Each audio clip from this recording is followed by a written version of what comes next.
नाही, एकतर काय आहे की माझ्यावर टीका काही सत्तेतले लोक आणि नेते तिथं करतात. काल अजितदादा पक्षातले जे काही प्रमुख नेते आहेत त्यांनी सांगितलं की मी इव्हेंट करतोय.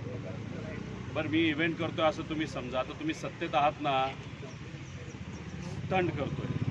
तुम्ही सत्तेत आहात ना, FIR हा सगळ्यांचा अधिकार आहे. मी विरोधात आहे म्हणून तुम्ही माझा FIR घेऊन देत नाही, नाही तर घेतला जात नाही. तुम्ही सत्तेत आहात ना, तुम्हाला काय माझ्याबद्दल वाटायचं वाटू द्या. पण सत्तेचा वापर करून तपास काय दिशेनं जातो हे आपण तात्पुरता बाजूला ठेवा. साधा एक FIR करून देण्यासाठी थोडीशी मदत तरी करा.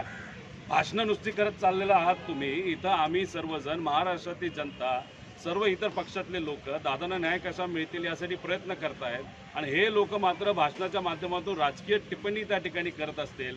आणि दुर्दैव असं त्या भाषणामध्ये एक तर महाशय असे बोलले की म्हणजे नवीन पर्व त्या ठिकाणी सुरू झाले. अजित पर्व संपणारच नाही, कारण का लोकांच्या मनामध्ये दादांप्रती प्रेम आहे आणि ही घटना घडली त्याबाबतीत शंका आहे.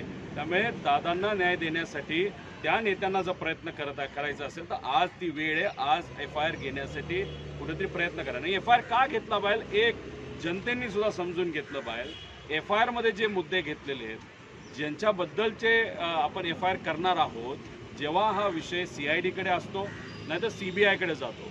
FIR झाला की त्या एजन्सीला त्या विषयामध्ये इन्व्हेस्टिगेशन करावंच लागतं. त्यामुळे FIR असणं हे महत्त्वाचं आहे, तो आपला अधिकार आहे.